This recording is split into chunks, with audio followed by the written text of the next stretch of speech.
itu adalah seorang individu menyambut tamu yang hebat, dan didorong oleh individu itu untuk mengundang mereka.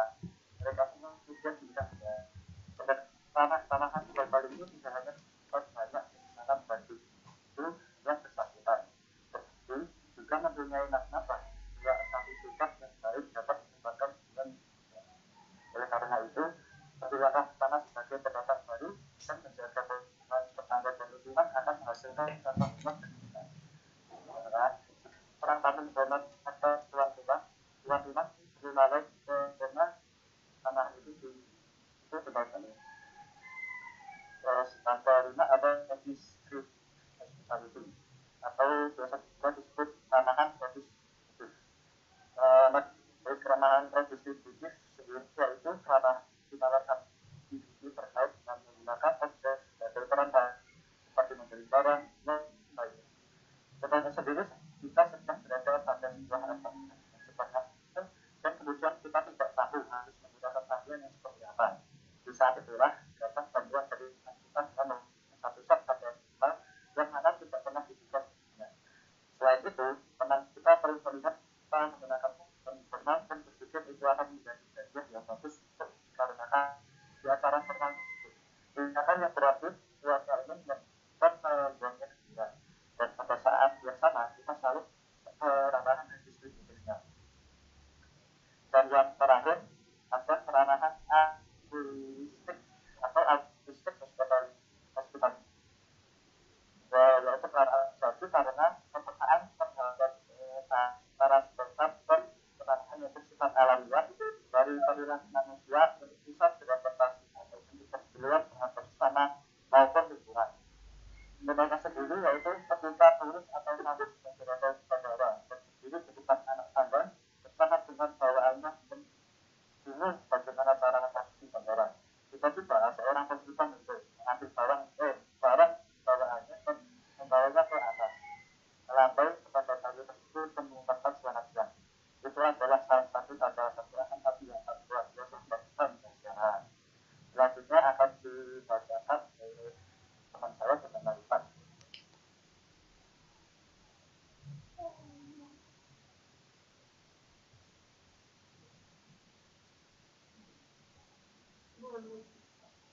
Jadi kesimpulannya, hati itu mencoba mengidentifikasi sejumlah motif keramah-tamahan yang ditawarkan tuan rumah kepada tamunya, mulai dari keramah-tamahan yang tersembunyi hingga agresif. Motif keramah-tamahan di berbagai daerah mempunyai tujuan yang berbeda, dari yang baik sampai yang mempunyai maksud tersendiri. Bagi masyarakat, kita tetap perlu orang asing agar kita bisa bersikap lebih baik terhadap sesama manusia tanpa mengharapkan apapun atau sebaliknya. Mungkin itu saja dari kelompok kami. Apakah ada yang ingin ditanyakan? Ya, baik, singkat, padat gitu ya, jelas dengan contoh-contohnya. Silakan, ada yang mau bertanya? Jadi bab ini chapter ini menjelaskan begitu ya tentang pengalaman seseorang yang dia berasal dari Pakistan gitu ya, yang dia sudah pernah traveling dan juga tinggal di berbagai tempat gitu ya di belahan dunia. Kemudian dia menuliskan pengalamannya dan mencoba membuat mengkategorisasi gitu ya beberapa bentuk hospitality. Dari mulai yang pertama tadi motif ya, ada hospitality yang bentuknya ada tujuan tersendiri gitu ya di balik dari keramahan yang diberikan. Di situ dia mencontohkan pengalamannya di sebuah hotel di Turki gitu ya, kalau nggak salah, yang tiba-tiba ketika dia mau check out dari hotel karena pesawat yang delay, dia diminta untuk bayar makanan misalkan seperti itu. Kemudian dia komplain, sedangkan banyak tamu lain yang tidak komplain, yang merasa kayak tertipu gitu ya. Yang kedua ada containing hospitality. Kemudian ada commercial hospitality yang disitu dijelaskan bahwa sebenarnya dari commercial hospitality ini bisa berubah ke bentuk hospitality lebih lanjut bahkan sampai ke absolute. Kemudian ada reciprocal gitu, timbal balik. Kemudian ada redistributif yang lebih kepada menggunakan objek gitu ya sebagai keramahan, memberikan atur gitu ya, dan yang nggak teratur. Silakan, ada yang mau bertanya ke kelompok ini?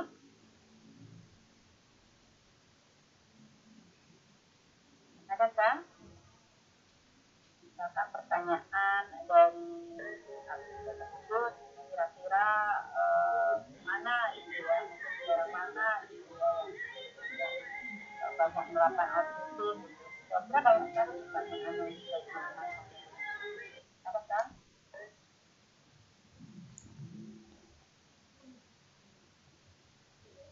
Izin masuk, Bu. Silakan, Fahmi. Ya, sebelumnya perkenalkan, nama saya Fahmi Anwar ya. Izin bertanya kepada kelompoknya Aspa, Lipat, dan Iqbal. Boleh minta kembali ke start yang tujuan tertentu yang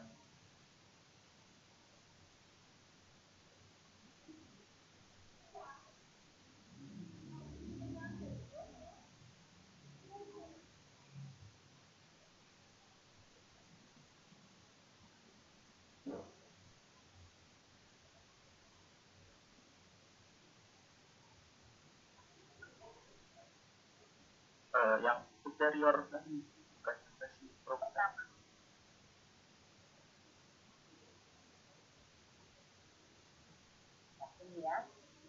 Ya, jadi itu kan keramahannya dilakukan dengan tujuan menghadapkan sebuah tujuan tertentu. Nah, tujuan yang tertentu seperti pelaku wisatanya itu memang mengharapkan rating yang bagus kayak gimmick, kayak pura-pura ramah, atau mereka pure ngadain ramah supaya nggak dipandang jelek. Paham nggak pertanyaannya? Menurut kelompok Anda bertiga ini, dari yang tujuan tertentu itu kayak gimmick untuk mendapatkan rating bagus, oh ini wisatanya bagus ini, tapi hanya dilakukan saat itu aja, yang tetapi di belakangnya itu akhirnya nggak ramah, atau mereka pure ikhlas untuk melakukan ramah atau gimana? Terima kasih. Menjawab, menurut saya kan itu udah ada kata-kata tujuan tertentu ya, jadi mungkin di sebagian daerah memang cuma untuk gimmick dan saat ada wisatawan saja, padahal di aslinya tuh nggak kayak gitu. Itu kan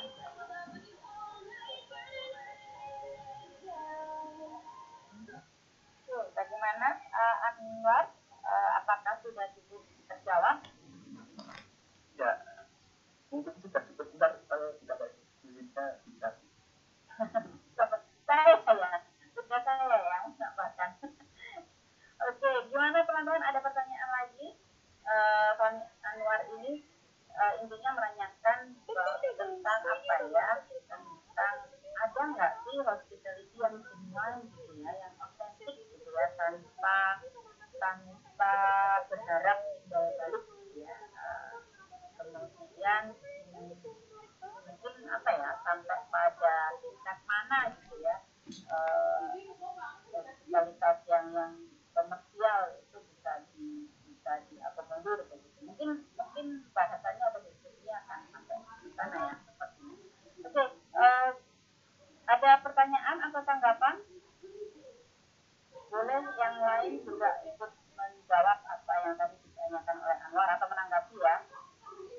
Atau menurut teman-teman sendiri, kira-kira ada nggak hospitality yang genuine gitu, tanpa pamrih gitu ya, kalau di sini bahasanya altruistik gitu ya, itu mungkin nggak ya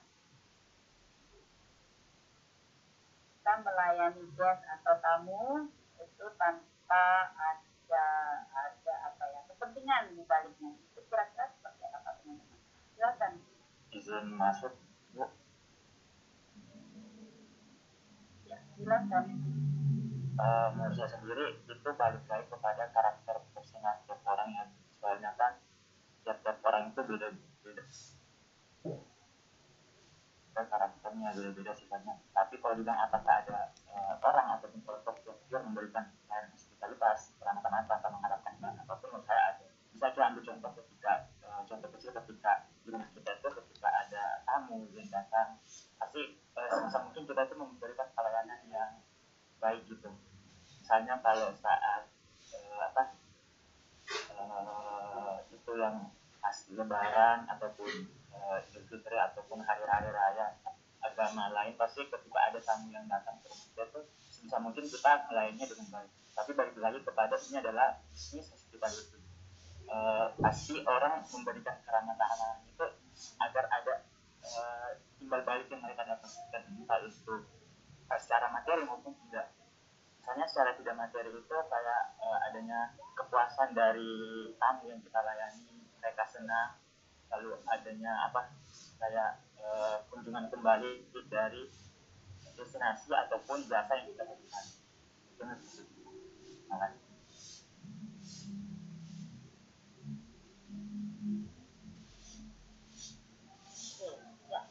Itu tadi tambahan dari Iwan ya. Kalau menurut Iwan ada sebenarnya dari yang genuine gitu. Tapi bisa jadi kalau itu diterapkan dalam bisnis industri yang memang orientasinya adalah profit gitu ya, mungkin sulit gitu ya untuk benar-benar mendefinisikan apakah ini bentuk hospitality yang genuine atau tidak gitu ya. Tadi juga disampaikan oleh Iwan, karena mungkin karakteristik orang itu berbeda-beda, tapi bagaimana kemudian di dalam sebuah bisnis gitu ya, hospitalitas itu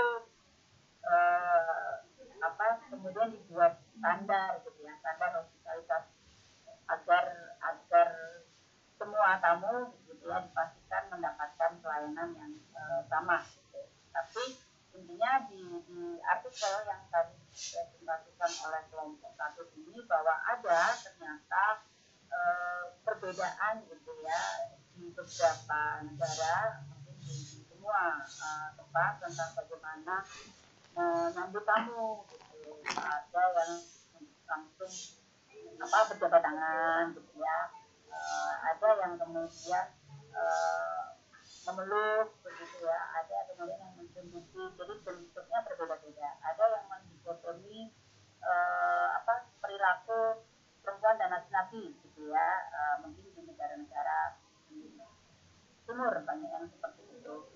Ada yang prinsipnya lebih equal gitu ya, tidak peduli laki-laki dan perempuan itu diperlakukan sama. Mungkin kalau di jabat tangannya atau dipeluk ya sama laki-laki dan perempuan. Ada yang tidak gitu ya, di tempat-tempat ada yang tidak. Nah itu dari perspektif itu kita bisa kemudian mencari gitu ya, atau mendiskusikan kalau Indonesia itu punya nggak sih standar gitu ya hospitalitas sendiri yang mungkin coraknya berbeda gitu ya dengan tempat lain. Nah itu saya kira kesimpulan itu akan bisa jadi akhir gitu ya. Kalau di dalam perspektif konfusianisme, kemudian Tao dan Budisme itu terlihat jelas gitu ya beberapa perbedaannya. Nah, kalau di konfusianisme itu karena menempatkan leluhur gitu ya, orang yang lebih tua sebagai pusat, kemudian menempatkan orang yang ada di dalam kelompoknya sebagai pusat gitu ya. Jadi ada titik di situ ketika melayani orang lain yang bukan dari etnisnya, dari rasnya dan sebagainya, itu apakah bisa sama gitu ya. Nah, itu tantangan dari perspektif konfusianisme gitu ya. Kemudian yang dari Daoisme itu lebih ke nature gitu ya, yang kemudian mengutip teorinya Derrida bahwa sebenarnya yang dinamakan unconditional hospitality itu ya sudah natural, berjalan apa adanya, tidak ada standar yang dibikin secara sengaja, tidak ada aturan yang dibikin secara sengaja. Jadi ya tamu siapapun itu gitu ya yang diterima as it is, nggak usah perlu kemudian mengada-adakan sesuatu gitu ya, atau membuat sesuatu yang tidak ada ya, itu seperti itu gitu. Yang somehow itu dianggap sebagai sesuatu yang utopis. Mungkin nggak kita tidak punya border gitu ya untuk melayani tamu. Sedangkan untuk Buddhism itu kemudian beranggapan bahwa melayani tamu itu juga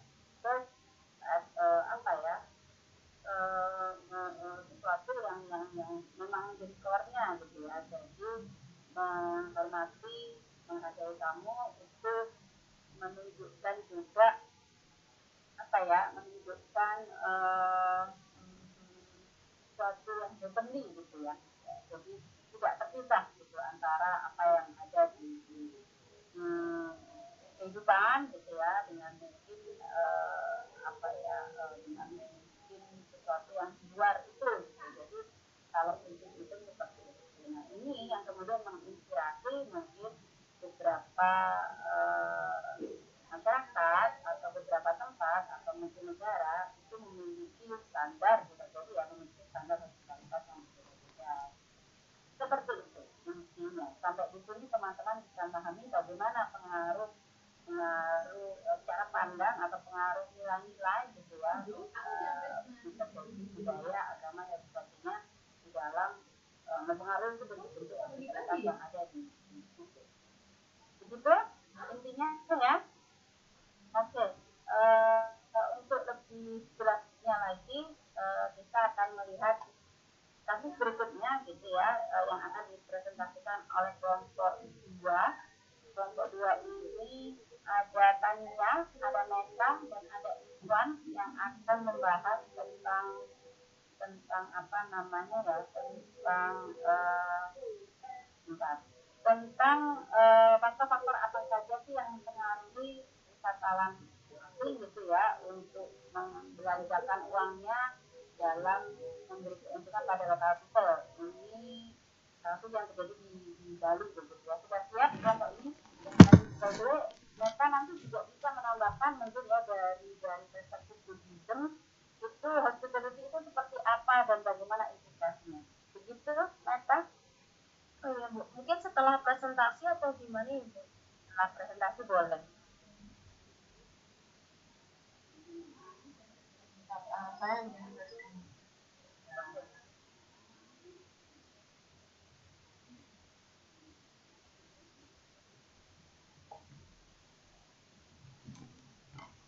Oke, udah kelihatan dan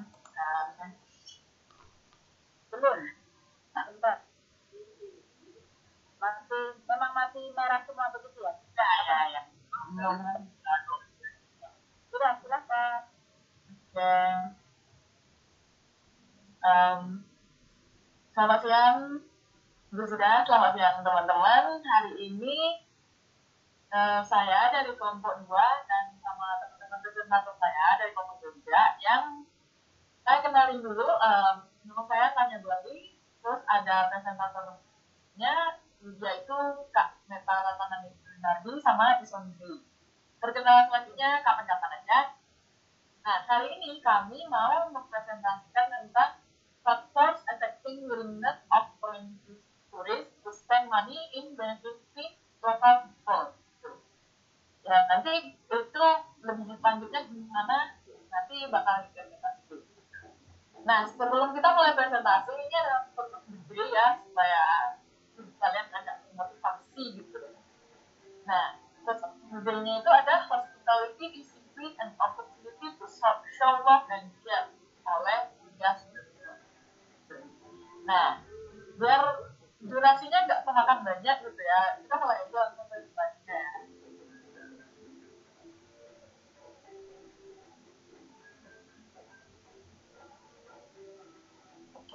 Baik, terima kasih atas kesempatannya. Yang pertama, topik yang akan kita bicarakan yakni the complexity of consumer behavior in traveling. Sebelumnya perlu kita tahu bersama bahwa wisatawan itu memiliki peranan yang penting dalam menaikkan popularitas sebuah destinasi wisata. Nah, dari perilaku wisatawan dalam menentukan atau memilih satu destinasi wisata memiliki hubungan yang signifikan terkait persepsi terhadap destinasi wisata tersebut. Persepsi ini merupakan salah satu faktor psikologi yang erat kaitannya dengan sistem sensorik manusia, di mana berperan penting dalam mempengaruhi proses pengambilan keputusan. Slide selanjutnya.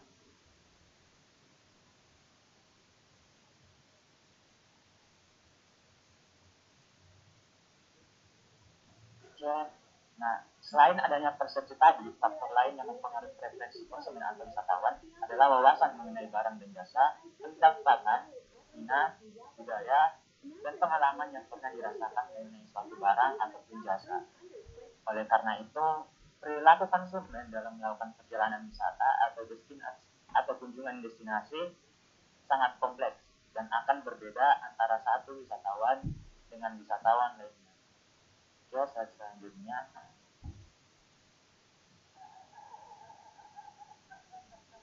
Selanjutnya ada determinants of tourist satisfaction on destination.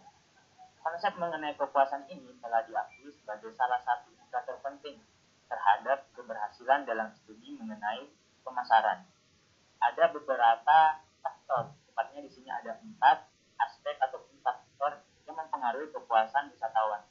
Ada perception, motivation, familiarity, dan expectation. Untuk definisinya sendiri, saya rasa teman-teman sudah paham apa bedanya ya. Mungkin slide selanjutnya.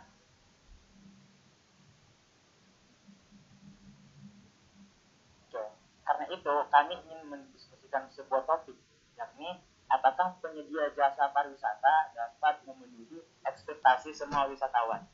Kami harap partisipasi teman-teman dengan menggunakan link yang tertera di layar ataupun link yang telah dikirimkan oleh rekan saya pada kolom chat.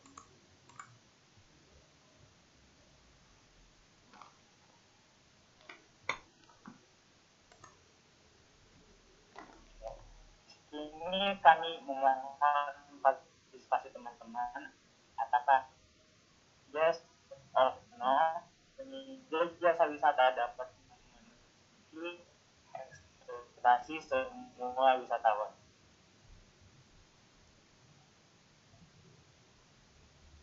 Saya boleh ikutkan ini ya? Boleh ya? Boleh, Bu.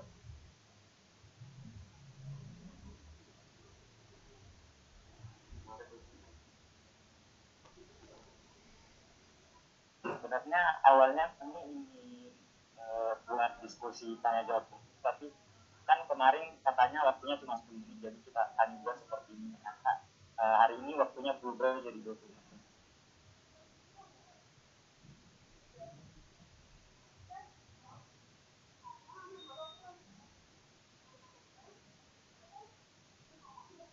Apakah ada 22 orang? Ya teman-teman masih tunggu partisipannya untuk mengisi, cukup menekan untuk follow aja. Apakah kalian setuju bahwa penyedia jasa wisata dapat memenuhi ekspektasi semua wisatawan?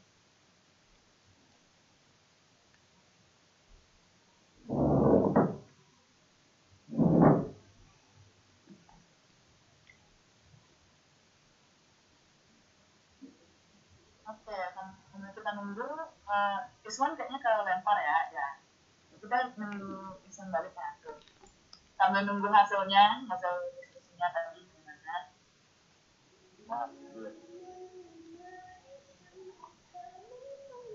Atas distraksi jaringannya.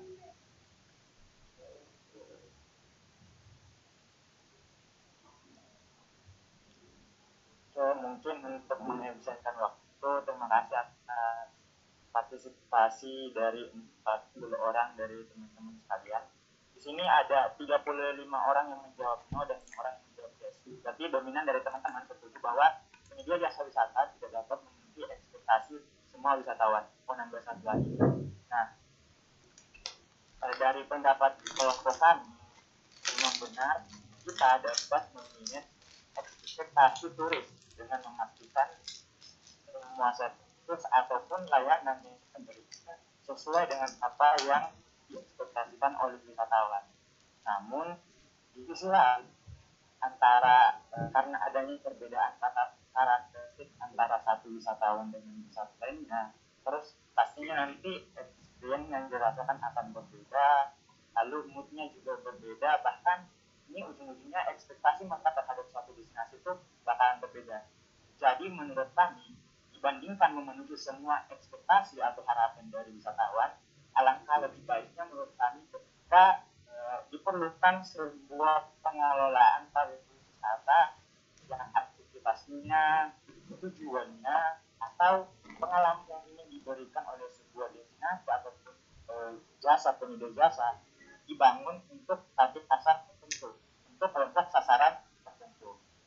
Saya izin stop share screen. Ya, Lanjut, Tania.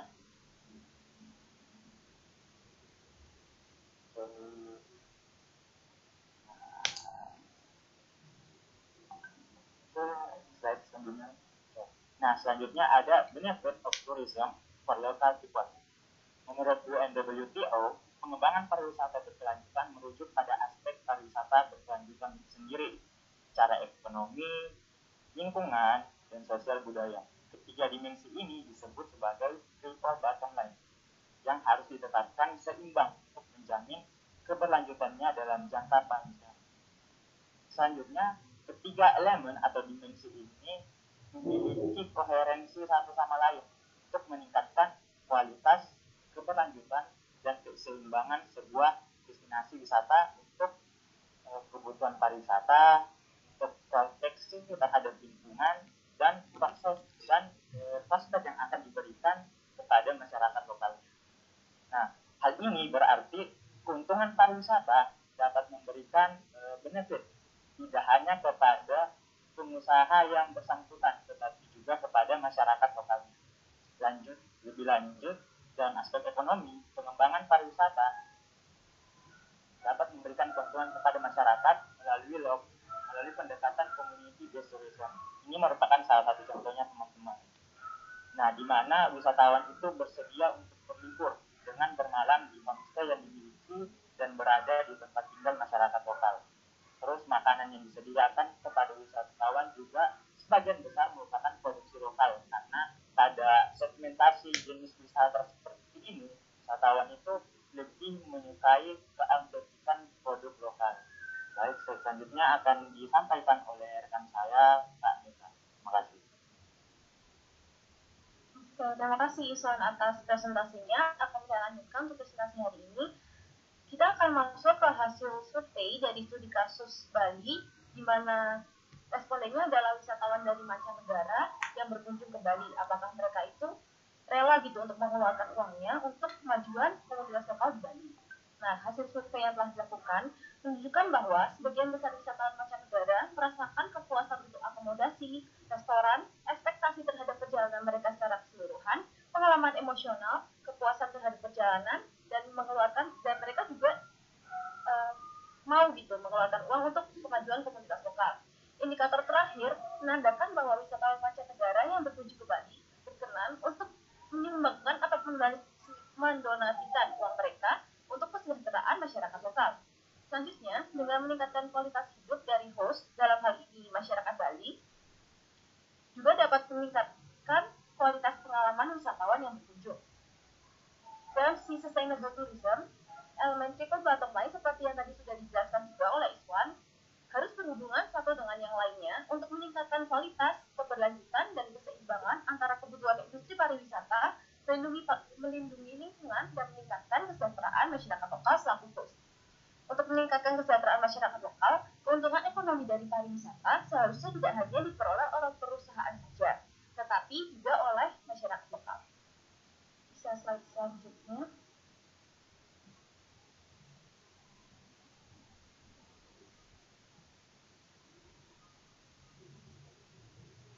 Kalian bisa slide selanjutnya.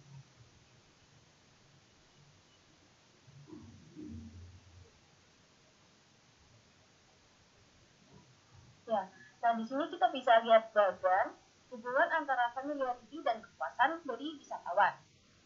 Di mana variabel ini bentar. Nah, gambarnya bisa dibesarin tadi.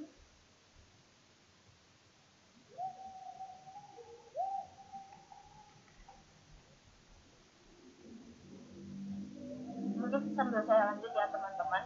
Jadi untuk variabel familiarity untuk F1, F2, dan F4 itu memiliki hubungan signifikan terhadap variabel kepuasan atau S. Bisa dilanjut?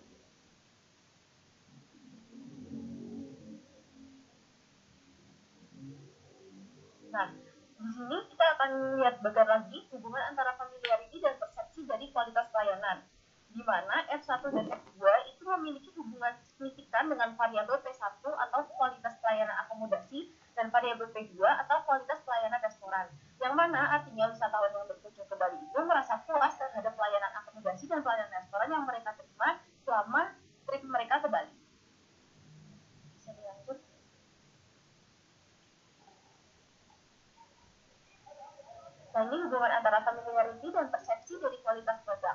variabel F dengan variabel P3 sampai P18 atau persepsi terhadap kualitas produk memiliki hubungan erat, tetapi tidak ada hubungan antara variabel F3 atau periode kedatangan dengan persepsi terhadap kualitas produk lokal. Jadi wisatawan yang datang itu juga merasa puas terhadap kualitas produk lokal yang mereka konsumsi selama mereka berada di Bali.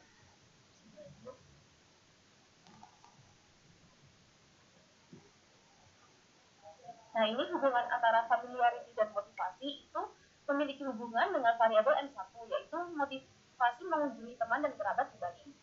Lalu untuk hubungan antara familiarity dan keuntungan bagi masyarakat Bali itu berhubungan secara positif. Jadi semakin tinggi kepuasan wisatawan asing yang mengunjungi Bali, semakin tinggi pula keuntungan bagi masyarakat Bali.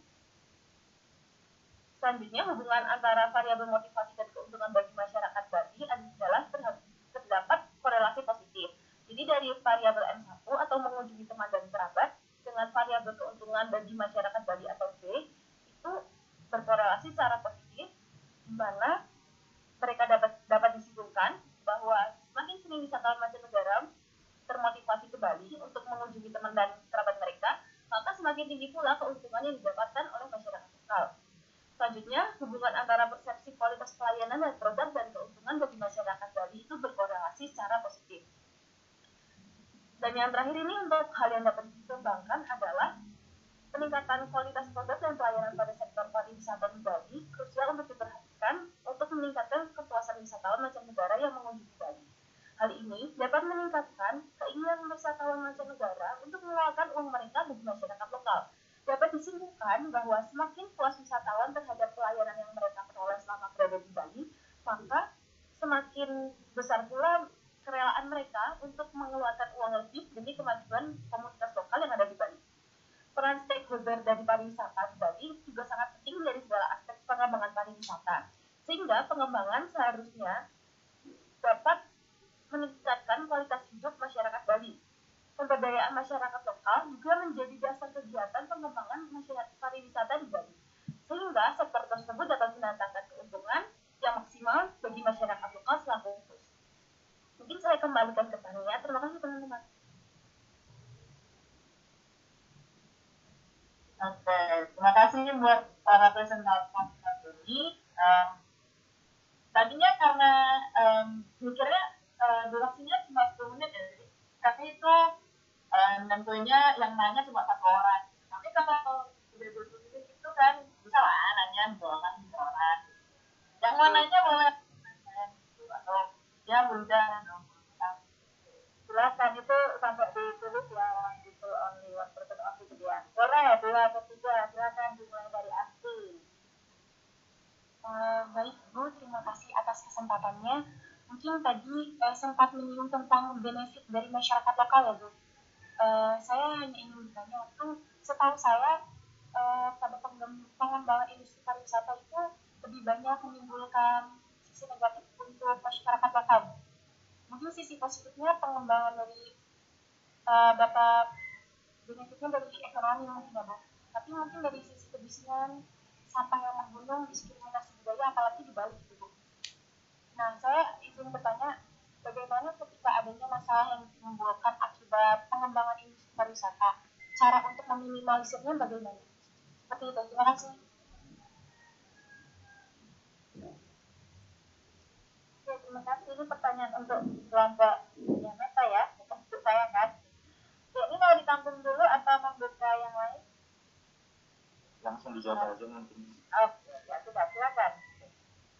Sebelumnya terima kasih atas pertanyaannya. Sehubungan dengan materi yang kami bawakan pada kesempatan kali ini, ada salah satu topik yakni pariwisata berkelanjutan, bagaimana triple bottom yang tadi itu memiliki koherensi, yaitu ekonomi, lingkungan, dan masyarakat lokalnya. Ini memang tidak bisa kita pungkiri bahwa salah satu masalah pariwisata seperti yang tadi Asy katakan itu masalah sampah yang akan sangat berpengaruh terhadap lingkungan di mana tempat masyarakat lokal itu tinggal. Nah, tetapi ketika benar-benar mengimplementasikan triple bottom line ini secara benar, secara sesuai dengan konsep yang ada, yakni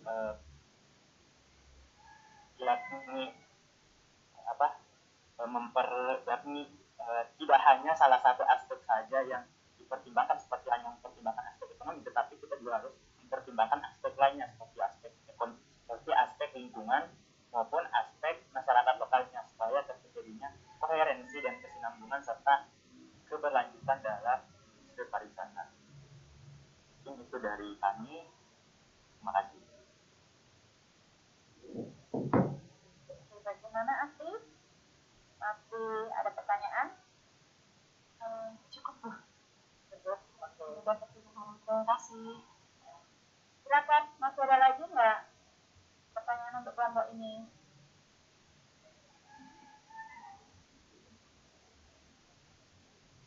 Silakan. Terima kasih atas kesempatannya.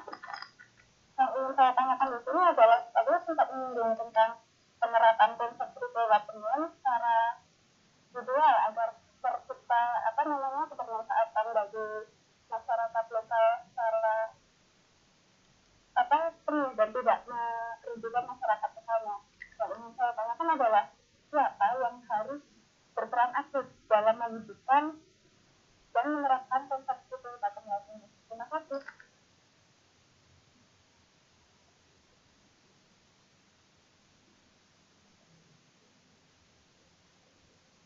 Silakan. Terima kasih Sila pertanyaannya. Mungkin kami bakal langsung jawab aja ya. Gimana? Silakan.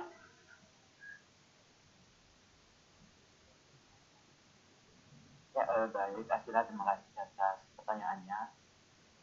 Kalau ditanya siapa pihak yang paling harus berperan penting, tentunya di sini menurut kami diperlukan adanya kerjasama yang baik, adanya komunikasi yang baik antara stakeholder pariwisata, mulai dari pemerintah, mulai dari perusahaan-perusahaan swasta yang berada pada suatu destinasi wisata, sampai kepada masyarakat lokal.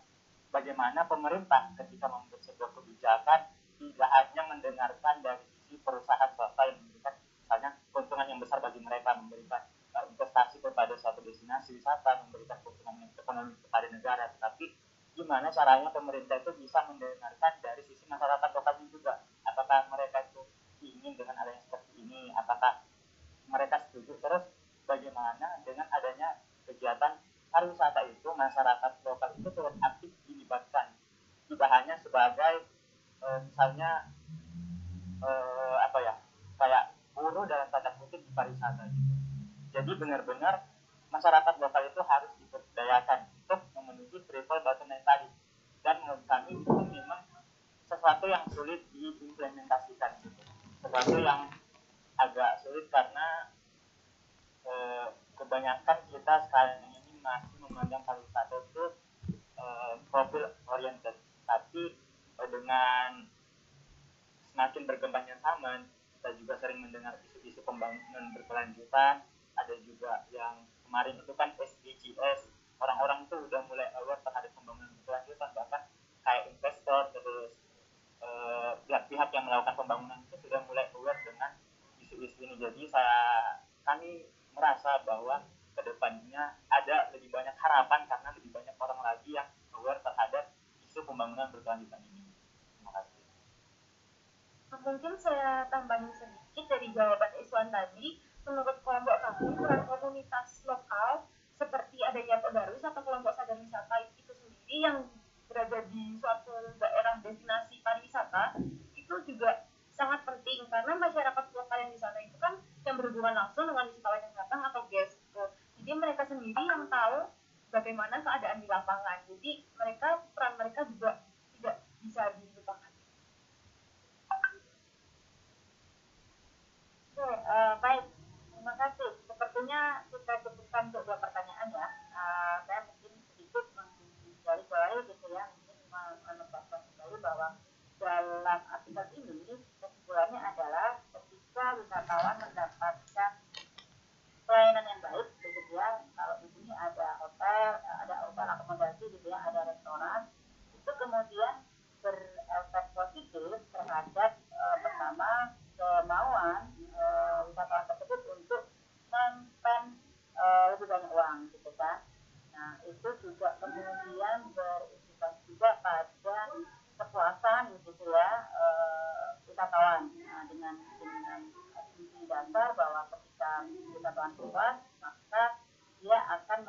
defisit gitu ya, dan menjadi konsumen yang loyal gitu kan. Jadi ketika dia mendapatkan pelayanan yang bagus, dilayani secara bagus oleh host gitu ya, itu kemudian puas dan kemudian akan berkunjung kembali atau kembali lagi lah ya, membeli produk yang sama.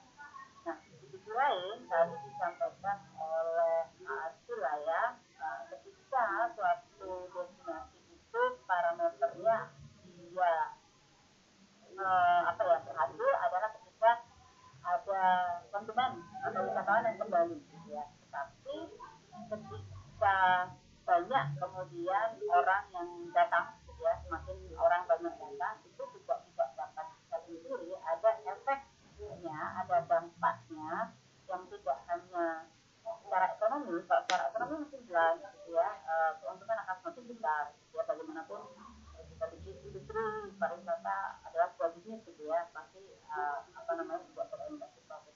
Tapi tadi juga disampaikan oleh Atul, sebenarnya dampaknya itu tidak hanya ekonomi, yang tadi dikatakan triple bottom line, yang dipresentasikan ini ada sosial, ada lingkungan terutama gitu ya, ada tadi polusi, sampah dan sebagainya. Nah ini kemudian bagaimana gitu ya, adakah kemudian ini mempengaruhi gitu ya praktek hospitalitas misalkan, jadi nggak usah terlalu melayani banget lah gitu ya untuk membatasi jumlah wisatawan yang datang. Bisa nggak ya seperti itu gitu ya. Mungkin prakteknya secara teknis bisa beragam gitu ya, tetapi dalam prinsip-prinsip SDG yang tadi disampaikan oleh Iswan ya, bahwa sekarang kesadaran untuk keberlanjutan itu juga semakin besar. Nah, walaupun dalam prinsip berkelanjutan itu juga bukan berarti tanpa kritik gitu ya, tetap ada gitu ya, kritiknya juga tetap ada gitu ya. Perspektif berkelanjutan itu juga tetap ada kritiknya, berkelanjutan sampai kapan, untuk siapa gitu ya. Bukannya keberlanjutan destinasi itu ya semakin orang datang terus ya dia semakin berlanjut gitu kan. Kalau nggak ada yang datang ya udah dia tutup gitu kan, seperti itu. Tapi ada juga prinsip keberlanjutan dari lingkungan gitu ya, dengan kemudian menerapkan strategi mengukur carrying capacity, seberapa banyak sih sebuah destinasi itu bisa mengakomodasi orang, kalau wisatawan gitu ya. Kalau sampai berlebih ya itu tidak akan bagus. Nah seperti itu yang kira-kira akan menjadi diskusi yang sangat terbuka gitu ya. Saya kira ya, tidak hanya mungkin di kuliah ini, tapi nanti teman-teman juga mendapatkan beberapa mata kuliah lain yang relevan gitu ya, mungkin pariwisata berkelanjutan, kemudian apalagi beberapa mata kuliah lain gitu ya yang relevan, itu mungkin akan bisa teman-teman peroleh pemahaman yang lebih komprehensif, dan teman-teman mungkin lebih bisa mengelaborasi. Intinya seperti itu. Memang kita kembalikan lagi saja kepada prinsip gitu ya, yang ini pun juga masih ada beberapa perspektif yang berbeda gitu ya. Bagaimana sih melayani stranger gitu. Nah tantangan etisnya dalam hospitality ini adalah, kalau menurut Julia Kristeva, adalah bagaimana sih kita bisa hidup gitu ya dengan orang lain gitu ya, dengan orang yang tidak kita kenal gitu kan, atau hidup sebagai orang lain. Artinya sebagai orang lain itu adalah mungkin berempati gitu ya, bersimpati dan berempati terhadap tamu gitu ya, tanpa mengucilkan, tanpa juga menyamaratakan gitu ya. Di sini ada kata tanpa pengecualian, maksudnya ya, tanpa pengecualian artinya tidak membeda-bedakan tamu, tapi juga tidak menyamaratakan gitu loh, karena bagaimanapun tamu itu adalah individu masing-masing, individu yang berbeda, punya harapan, punya karakteristik, punya motifnya sendiri gitu. Tapi menarik tadi diskusi yang disampaikan oleh kelompok ini, kita bisa nggak sih sebenarnya mengakomodasi semua keinginan tamu gitu ya, sampai pada batas apa sih kita mengakomodasi. Kalau dari polinnya tadi sih mostly nggak bisa ya. Kalau tidak bisanya mungkin malah cukup jelas. Nah yang menjawab bisa itu tadi kebetulan kan nggak terekam ya nama-namanya ya. Itu yang justru kita minta pendapatnya gitu loh, bagaimana idenya kita bisa mengakomodasi semua kebutuhan atau keinginan kamu. Ada nggak itu nama-namanya? Terekam nggak yang menjawab iya? Teman-teman tadi yang tadi menjawab iya terekam nggak? Mungkin di Nggak, anonimus ya. anonimus. Oke. Nah, itu justru itu gitu ya, yang mungkin bisa kita gali idenya. Tidak harus hari ini, mungkin bisa lewat paper atau lewat grup atau mungkin lewat diskusi di minggu depan. Saya kira itu karena kita terbatas waktu juga gitu ya. Oke, terima kasih presentasinya Mbak ini yang saya kira menarik banget. Oke, mungkin Meta bisa sedikit menambahkan bagaimana sih budisme menilai suatu hospitalitas. Iya Bu, terima kasih atas waktunya Bu. Mungkin saya nambahin sedikit mengenai hospitalitas dalam perspektif budisme gitu. Nah, jadi kalau di dalam budisme itu hospitalitas kan berarti pelayanan yang kita berikan kepada orang lain gitu. Di dalam budisme itu apa yang kita berikan ke orang lain itu nantinya akan berimbas juga kepada diri kita sendiri. Jadi apa yang kita kasih itu sama dengan apa yang akan kita terima di masa yang akan datang seperti itu Bu. Jadi biasanya saya juga setuju sih tadi seperti yang Bu Zida jelaskan di awal tadi, memang itu sesuai dengan prinsip budisme kalau tanpa membeda-bedakan, tanpa intinya melayani orang itu harus sepenuh hati karena nantinya itu juga akan yang kita kasih itu juga akan balik ke diri kita sendiri seperti itu. Oke, terima kasih Meta. Jadi ada resiprokal ya, tapi resiprokalnya budisme di sini tidak satu orang ke orang lainnya, tidak hanya itu tetapi semua gitu ya, universe gitu ya, lebih ke seperti itu. Jadi kalau kita bawa ke konsep hospitalitas ya kita melayani dengan sepenuh hati, ya itu akan kembali sebenarnya pada kita gitu ya. Bentuknya ya mungkin tidak harus sama gitu ya, kita dilayani juga, tapi mungkin ada bentuk-bentuk lain gitu ya mungkin yang Meta ya dalam perspektif. Oke, terima kasih. Selanjutnya yang terakhir ini ada Laguarti, ada Alif, ada Dina dan Aulia ya yang akan mempresentasikan tentang contoh manajemen gitu ya, manajemen resort ya di mana, di Thailand atau di mana ya, di Vietnam. Oh iya, maaf, di Vietnam. Apa namanya, managing development resort destination di Vietnam, di apa itu, pulau apa dengan Phuoc atau apa itu, seperti itu. Kita lihat bagaimana sih praktik apa namanya manajemen destinasi hotel ya, ini resort ya di Vietnam. Silakan.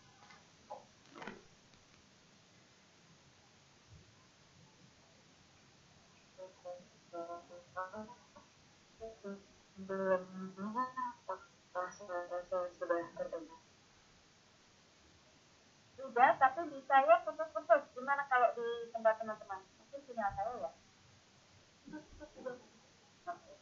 Kalau aku kan masih putus-putus nih. Ini lebih baik. Nah, mungkin karena sinyal. Boleh silakan di open. Itu sudah muncul. Sebelumnya, assalamualaikum warahmatullahi wabarakatuh. Selamat siang. Selamat budaya, selamat kebajikan. Kami dari kelompok 3 pada hari ini akan mempresentasikan tentang contoh kajian hospitalitas yang sudah dibahas sebelumnya. Hospitality as a service industry solution.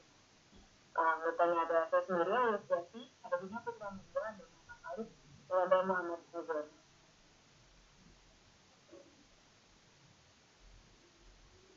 What is Phuoc? Phuoc adalah sebuah pulau Vietnam yang terletak di tepi pantai Kamboja, Teluk Thailand. Phuoc terkenal karena pantai dan dasar pasir putih. Sebagian besar dari wilayah Phuoc merupakan bagian dari taman nasional yang wilayahnya memiliki gunung, hutan tropis, jalur hiking, dan marga satwa.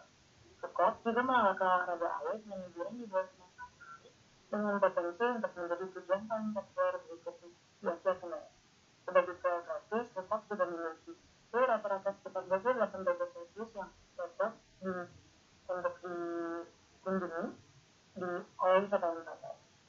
meskipun begitu, tetap juga memiliki fungsinya tersendiri yang akan disampaikan oleh staff manager. Baik, apakah suara saya sudah terdengar? Sudah. Saya akan membahas tentang isu dari Bukop. Bukop ini telah menjadi tujuan wisata bagi penduduk setempat, tapi belum terlalu berkembang banyak sebagai tujuan utama secara internasional. Hal ini terutama disebabkan oleh penurunan tingkat dalam kebijakan perencanaan pariwisata belum inisiasi reformasi pasar dan prioritas sosial ekonomi nasional Vietnam. Ingat, Bali dan Bukop dalam konteks Indonesia dan Vietnam, kita dapat menyatakan bahwa mereka berada di daerah pinggir dan kepulauan dan memiliki peran penting dalam proyek pengembangan pariwisata masing-masing negara. Pola perkembangan pariwisata Bukop saat menyerupai perkembangan Bali pada kisaran tahun 1960 hingga 1970. Maka merupakan pilihan yang masuk akal jika Bali dibandingkan dengan Bukop. Jumlah pelajaran dapat diambil tentang tujuan pengembangan pariwisata Bukop. Hanya termasuk infrastruktur, kebijakan atau praktik perhotelan, dan masalah pembangunan terkait lahan. Sebuah paradigma model development atau rencana induk selalu berjalan ke isu-isu multisektor seperti halnya dengan berbagai lini sosial budaya. Jadi ketika kita menggunakan Bali sebagai titik referensi, Bukop dapat dianalisis secara kontekstual dalam kondisi di pulau dan event nasional Vietnam untuk mempromosikan pariwisatanya. Selanjutnya akan dilanjutkan oleh rekan saya Ali. Terkait dengan Bali sebagai referensi pengembangan wisata di Bukop, terdapat beberapa dampak negatif dan beberapa strategi dari pengembangan pariwisata di Bali yang dapat menjadi pelajaran bagi Bukop. Yang pertama adalah eksploitasi lingkungan. Karena eksploitasi lahan yang berlebihan, Bali mengalami masalah serius terkait dengan lingkungan. Misalnya kerusakan lingkungan akibat waste management yang kurang baik, kelangkaan air akibat sumber air yang kurang tepat, misalnya air fungsi lahan dan peningkatan kepadatan lalu lintas. Tingginya kepadatan dan aktivitas pengembangan wisata juga berakibat pada persaingan permintaan lahan. Selanjutnya, hubungan antara lingkungan dan masyarakat. Sekarang ini, Bali telah membuat area khusus untuk menyambut wisatawan internasional, seperti di Desa Buah sebagai area spesial di mana terdapat kebanyakan hotel berstandar internasional. Bali juga berhasil membuat aktivitas turis tidak terlalu mengambil living space dari warga Bali. Akuisisi lahan pun diperhatikan agar pengembangan pariwisata tidak mengganggu tempat-tempat sakral. Bali mempertahankan ciri khasnya. Pengembangan wisata di Bali mengedepankan kebudayaan agar wisata tidak hanya dari pantainya saja. Di Bali, kebudayaan juga digunakan sebagai alat untuk memperbaiki kerusakan alam sebagai akibat dari pariwisata. Meskipun pariwisata menjadi yang diutamakan, pertanian dan perikanan yang telah ada sebelumnya juga tetap hidup bahkan hidup berbandingan dengan pariwisata. Selanjutnya apa yang terjadi di Bukop? Bukop juga memiliki daya tarik wisata lain selain dari pantainya, yaitu pertanian lado dan tropis. Pertanian ini sudah ada sebelum pariwisata berkembang. Namun saat ini terjadi dua function dari agrikultur, yaitu sebagai agrikultur itu sendiri dan sebagai pariwisata. Akibatnya, petani muda cenderung kurang berminat pada pertanian dan perikanan karena lapangan pekerjaan lebih banyak terbuka di industri pariwisata, sehingga terjadi perubahan mata pencaharian. Pengembangan pariwisata yang begitu tinggi juga mendorong masyarakat untuk menjual tanah mereka akibat kenaikan kebutuhan lahan yang tinggi pada prime area di Pulau Bukop. Ditambah lagi rendahnya pendidikan cenderung membuat mereka menjual lahannya. Hal ini mendorong terjadinya pembebasan lahan ilegal yang mempersulit perencanaan pengembangan. Dalam rencana pengembangannya, Bukop memiliki sangat banyak proyek yang menimbulkan tantangan pada pendanaan. Bukop masih banyak bergantung pada pendanaan pemerintah. Tentang kebijakan FIFA, untuk mempercepat kedatangan wisatawan asing, Vietnam membebaskan persyaratan FIFA bagi semua wisatawan asing hingga batas tinggal 30 hari, dibandingkan dengan Indonesia yang melakukan bebas FIFA hanya untuk 52 negara. Banyaknya wisatawan asing berperan dalam tingginya polusi. Di beberapa pantai di Bukop, bahkan level polusinya hampir sama dengan Bali, padahal dengan pengunjung yang lebih sedikit daripada Bali. Untungnya Bukop memiliki kampanye pengecek medium. Yang di Bali, pemerintah memperhatikan polusi pantai dengan ketat. Hal tersebut dapat menjadi contoh bagi pemerintah Bukop. Dan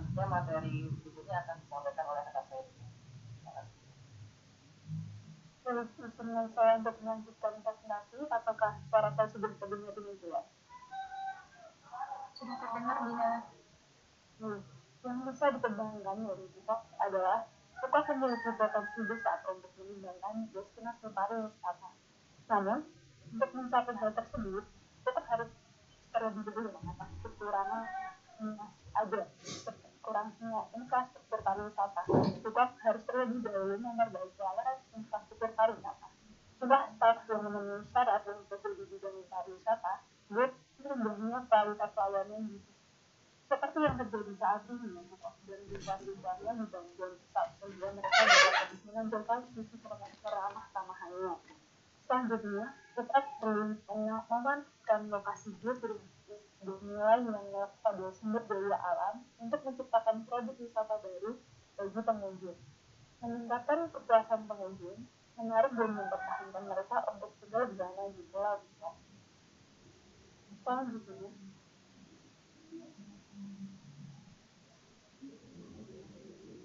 berdasarkan rencana induk, terindikasi bahwa kita menuju ke arah tujuan pengembangan MICE, hotel, dan resort, sehingga menekankan pada aspek hospitality. Keberhasilan kita dapat diukur dalam hal jumlah investasi asing langsung dan arus masuk wisatawan, serta kita memiliki peluang untuk penduduk setempat lebih terlibat dalam segi ekonomi pariwisata yang sedang berjalan. Pengembangan suatu destinasi memang membutuhkan destinasi acuan untuk kedepannya.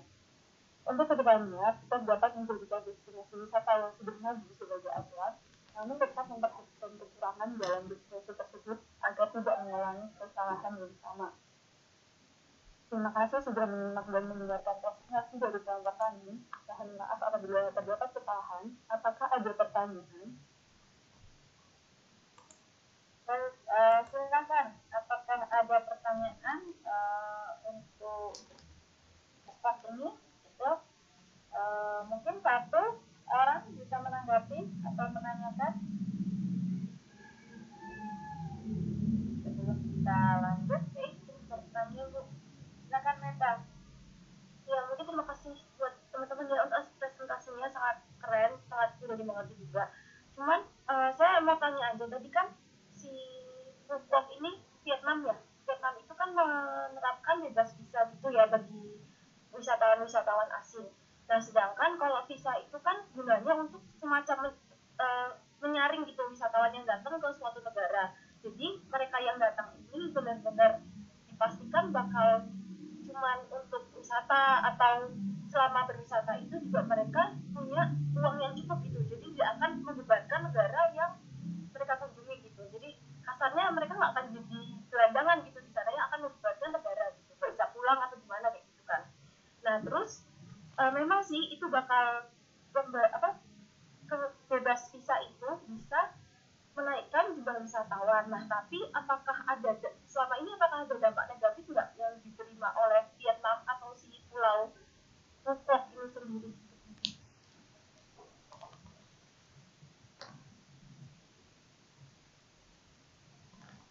Ya, silakan. Mungkin bisa langsung ditanggapi karena tadi disampaikan di presentasi Phuket ini sebenarnya bisa dianalisis mirip dengan Bali gitu ya. Mungkin teman-teman juga bisa elaborasi apa yang terjadi di Bali dan apa yang terjadi di Phuket gitu ya, kaitannya tadi dengan yang ditanyakan oleh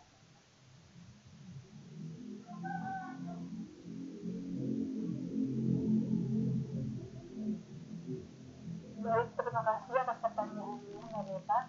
Izinkan untuk kelompok kami untuk berdiskusi terlebih dahulu atau mungkin dari teman-teman dapat membantu menjawab, dipersilahkan.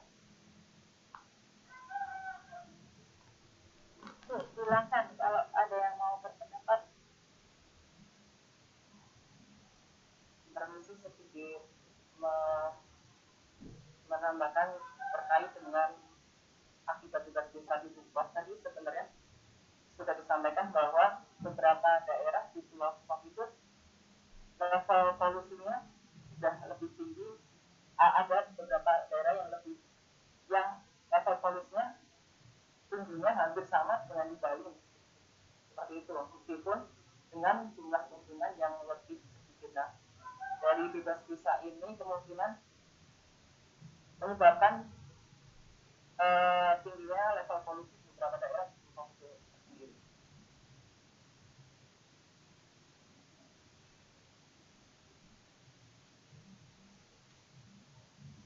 Oke, Aldi, terima kasih atas jawabannya. Oke, apakah cukup menjawab siapa tadi yang bertanya? Mereka ya. Jadi di Kupang walaupun jumlah kunjungannya lebih sedikit gitu ya dari Bali, tapi tingkat polusinya itu sama gitu ya.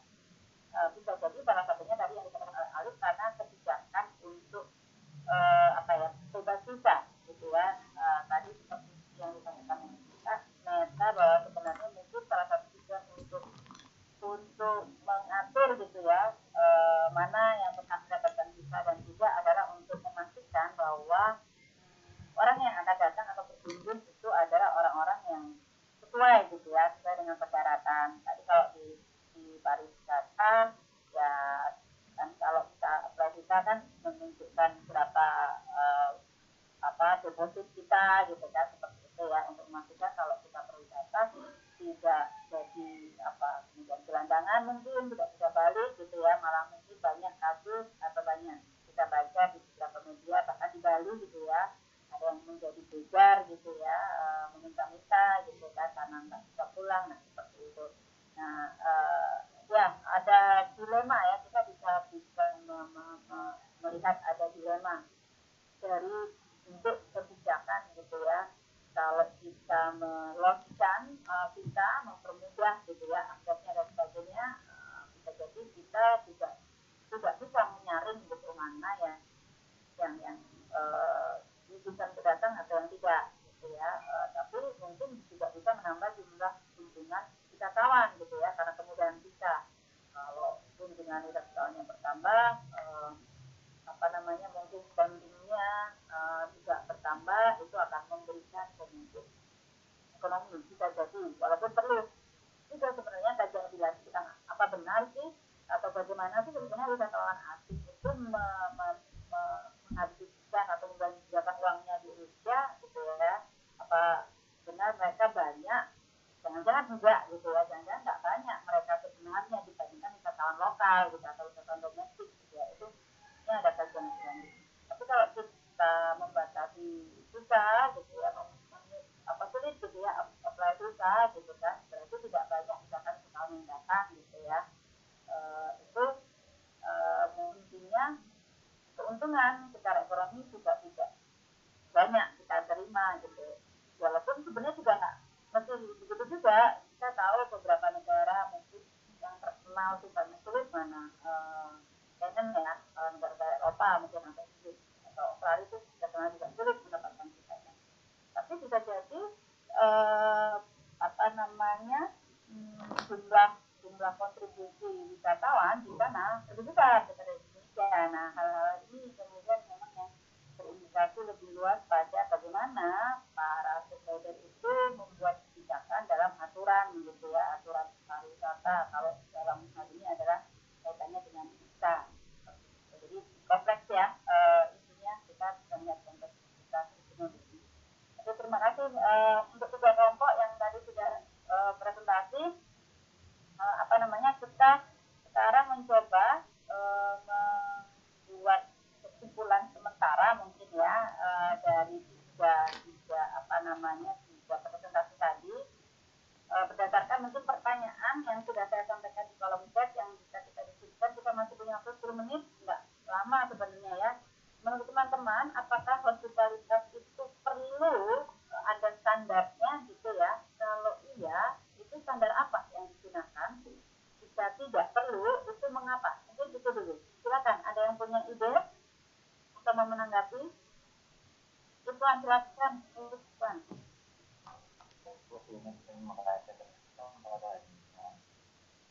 Saya sendiri diperlukan di Indonesia adanya standar hospitalitas. Kenapa? Ini bisa menjadi sebuah pedoman bagi pelaku industri hospitalitas di Indonesia, utamanya misalnya hotel, restoran, food, restoran, bar, ataupun jasa industri hospitalitas lainnya. Karena kenapa? Karena seringkali para pelaku industri hospitality ini tidak mempunyai pegangan yang jelas. Misalnya mereka tidak tahu bagaimana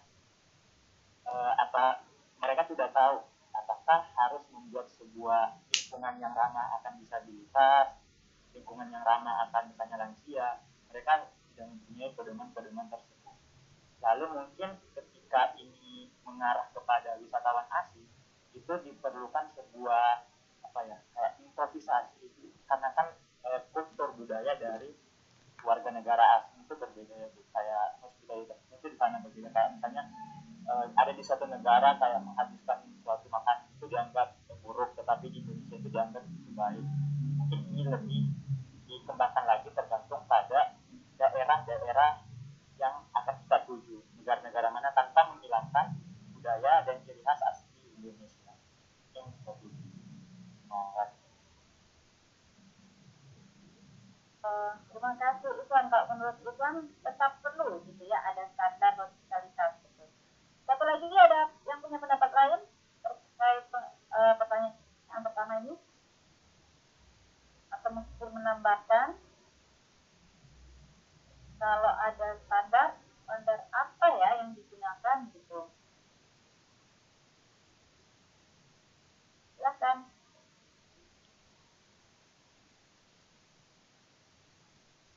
Silakan.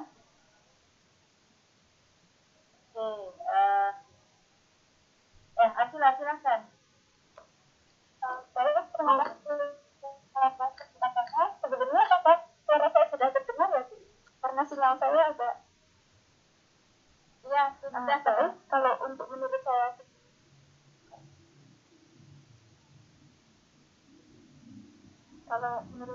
sendiri untuk standarisasi hospitalitas itu saya sependapat dengan Iswan, yaitu perlu adanya standar.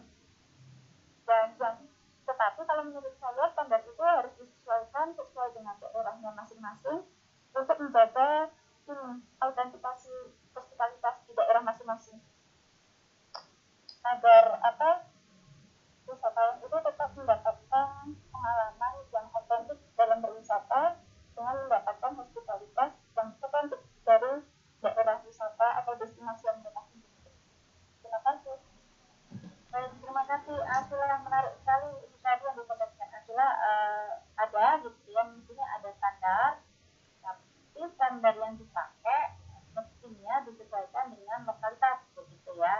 Nah ini yang kemudian juga menjadi tantangan gitu ya. Kalau hotelnya itu adalah hotel international chain, itu sudah jelas gitu ya. Mungkin apalagi mungkin Hyatt gitu ya, mereka sudah punya standar hospitalitas sendiri. Nah, sedangkan di Indonesia itu banyak sekali pariwisata yang dikelola secara lokal gitu ya, oleh komunitas, oleh kita terkenal juga dengan pariwisata berbagai masyarakatnya, salah satunya bentuknya desa wisata gitu ya.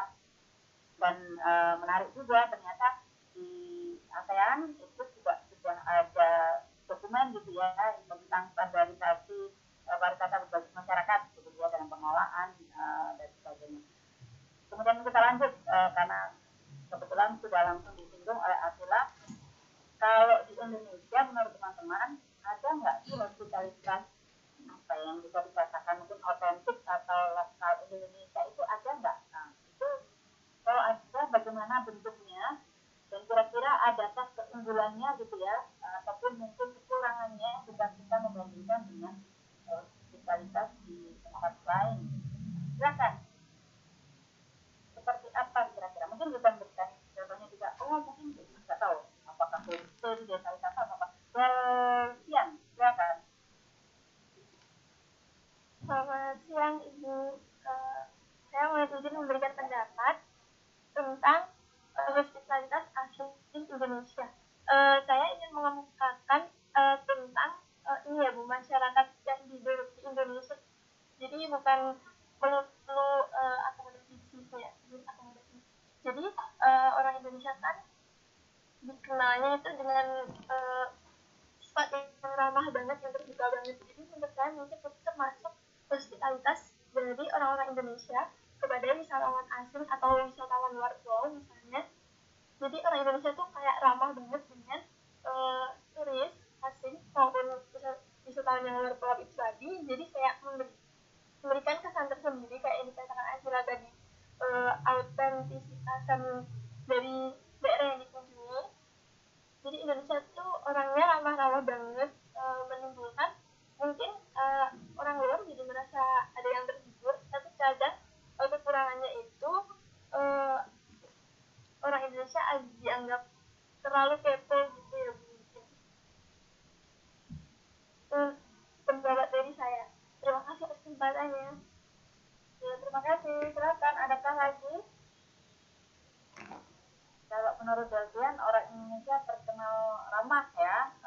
Mungkin ada benarnya juga, sampai ada anekdot saking ramahnya semua dikasih gitu ya. Mudahnya kemudian orang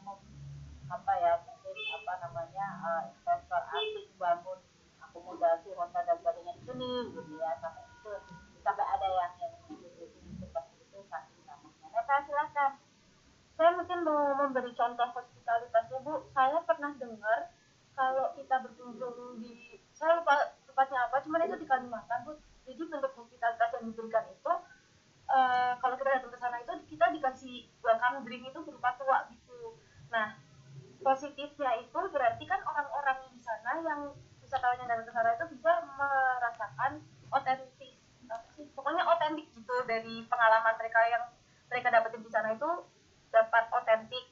Terus kalau negatifnya mungkin karena tua itu sebuah minuman beralkohol gitu ya, mungkin beberapa dari wisatawan yang berkunjung ke sana itu juga nggak bisa minum, dan sedangkan kalau nggak minum kadang-kadang mungkin masyarakat lokal yang di sana juga bisa menganggap hal itu kurang sopan karena menolak pemberian mereka. Terima kasih Neta, contohnya bagus sekali karena saya juga pernah mendengar pengalaman ini gitu ya dari teman saya kebetulan di Kalimantan juga, yang itu Kalimantan yang terus di Papua, tapi bukan tua yang ditujukan, tapi sebabi gitu ya, yang notabene itu kalau orang itu nggak bisa gitu ya, atau tidak boleh makan itu menarik sekali gitu. Tapi orangnya ramah sekali gitu, maksudnya orang dari Kalimantan di Papua itu ramah sekali, semua yang mereka punya disuguhkan, bahkan kalau mereka biasanya cari makanan ke hutan itu tidak mesti setiap hari gitu ya, tapi karena ada tamu gitu ya, tamu jauh, maksudnya ini dari pengalaman teman saya, itu disempatkan hari itu pergi untuk mencari buruan, mencari mangsa gitu ya, yang itu sebenarnya biasanya digunakan untuk festival-festival atau perayaan gitu ya, dapat baju hutan gitu yang gede banget gitu, dengan seperti itu. Nah itu kalau misalkan yang disuguhkan itu adalah tamu yang mungkin makan itu, nah itu seperti apa gitu, itu saya kira menarik gitu ya. Oke, baik teman-teman, saya kira ini diskusinya belum ada endingnya gitu ya, kita belum bisa menyimpulkan secara pasti gitu ya, tapi karena keterbatasan waktu mungkin kita bisa melanjutkan minggu depan, karena minggu depan itu adalah topiknya tentang hospitalitas dalam perspektif barat gitu ya. Kita mungkin bisa lebih mengelaborasi lagi dengan melakukan tinjauan ataupun mungkin membandingkan begitu ya, bagaimana bentuk-bentuk hospitalitas di Asia dan di Barat gitu. Nah harapannya juga teman-teman bisa sekali menyampaikan pengalaman gitu ya, justru dari pengalaman teman-teman sendiri, mungkin ketika mengunjungi berbagai tempat gitu ya, tidak hanya mungkin di Indonesia tetapi juga tempat-tempat lain gitu ya, baik itu di Asia atau di Eropa atau di mana itu, silakan kalau teman-teman punya pengalaman itu disampaikan dalam diskusi minggu depan, bagaimana mungkin ketika begitu turun di terminal internasional suatu bandara gitu ya, suatu negara, bagaimana imigrasi menyambut teman-teman, ya, karena banyak sekali juga kan cerita-cerita gitu kan, atau mungkin apapun itu bisa menjadi praktik-praktik ya, kita bisa mencari praktik-praktik yang baik itu yang seperti apa, mungkin yang kurang itu seperti apa. Saya kira itu akan sangat menarik sekali ya teman-teman. Baik, untuk presentasi teman-teman silahkan diunduh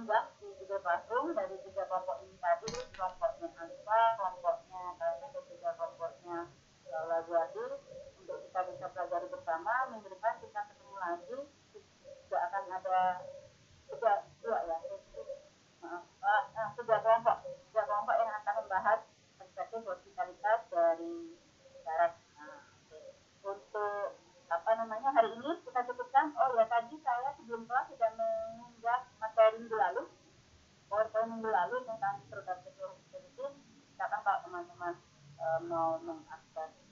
Begitu saya cukupkan pertemuan kita siang ini, jadi kita tunda kesimpulannya belum bisa kita simpulkan gitu ya secara pasti gitu ya tentang digitalitas dan standar-standarnya begitu. Tapi kita masih mencoba untuk mencari praktik-praktiknya. Terima kasih teman-teman atas perhatiannya. Selamat siang dan semoga teman-teman semuanya sehat, yang sakit juga segera sembuh. Terima kasih semuanya. Terima kasih.